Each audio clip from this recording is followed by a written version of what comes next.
de France. Le marathon fait appel aux énergies profondes, donc il faut véritablement être bien, être très très frais, être très en rythme et être très frais. Donc c'est pour ça que toute la notion de cycle d'entraînement est un petit peu gommée au détriment de peut-être de cet aspect de fraîcheur. Le Marocain, pourquoi pas? Oh là là là. C'est étonnant, étonnant cette arrivée. Ils vont tout donner, ils vont entrer bientôt dans le stade. Regardez-moi ça, ils sont tous les deux ensemble alors qu'ils vont rentrer dans le stade.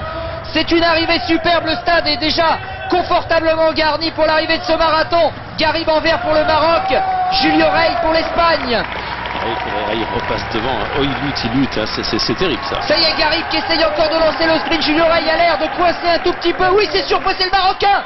Garib qui va gagner, qui a réussi à l'entrée du stade alors que Julio Rey donne tout ce qu'il a pour revenir. Garib s'est retourné, mais quelle accélération superbe de Garib, le Marocain qui a fini par piéger Julio Rey au moment sans doute où l'Espagnol s'y attendait le moins.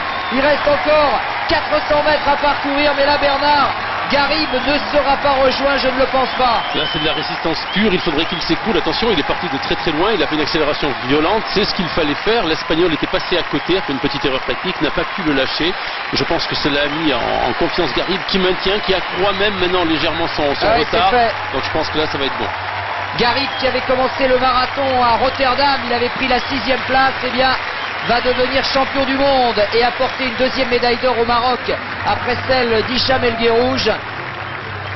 Jouad Garib va donc s'imposer, certainement Baldini l'Italien prendre la 3e place, à moins on ne voit pas sur ces images où est Rabouya là qui doit être pas loin. Voilà, le voilà Rabouya avec Sheika le portugais derrière et Kaimi, et voici l'arrivée donc du nouveau patron du marathon mondial. Je crois que c'est la première fois qu'un Marocain, c'est sûr même. C'est la première fois, t'es sûr, hein, sur marathon, sûr. Sûr. Première médaille donc pour le Maroc et grand chelem à suivre pour l'Afrique avec la victoire de Jouad. Voilà, c'est fait. 2h38 minutes, 2h08 minutes et 31 secondes. Superbe victoire donc pour Jouad Garib. 2e place pour l'Espagnol Julio Rey qui aura longtemps rêvé de succéder à Anton et à Martin Fies. Et donc la 3e place, oui, il a l'air de souffrir. Hein. Et record des championnats, 2h08-31 pour Garib. Et pour la 3e place, je pense que c'est Baldini, voilà, qui, comme à Edmonton, l'Italien offre à l'Italie décidément. Super les Italiens. Nouvelle médaille, médaille de bronze pour Baldini, le doigt levé. 4e partie pour remporter la Coupe du Monde de marathon.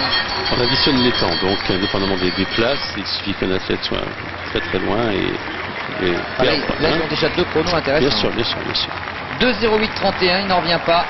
Jouad Garib apporte donc au Maroc sa 2e médaille d'or.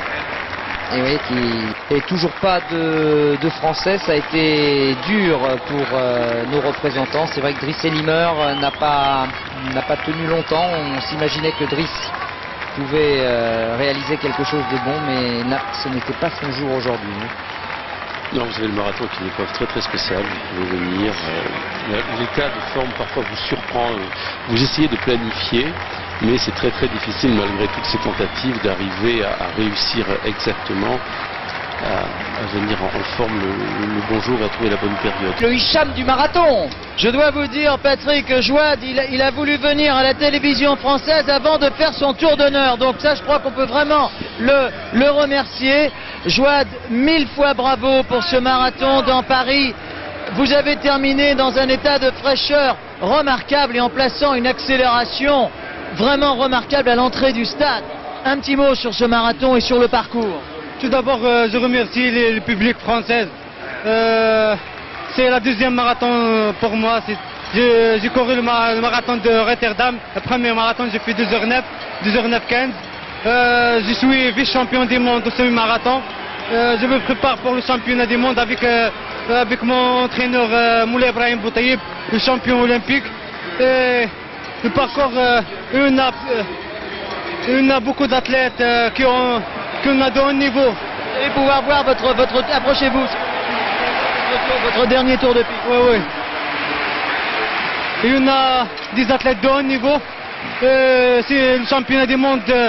Tous les athlètes sont au niveau. À égalité au départ, oui. Oui. Nelson, Oui, Patrick. excusez-moi, juste l'arbitre Zéroal rentre dans le stade. Pour moi, ce parcours est très facile. De France. Le marathon fait appel aux énergies profondes, donc il faut véritablement être bien, être très très frais, être très en rythme, mais être très frais. Donc c'est pour ça que la notion de cycle d'entraînement est un petit peu gommée au détriment de peut-être de cet aspect de fraîcheur qui doit être visualisé de manière beaucoup plus instinctive. Les repères n'existent pas.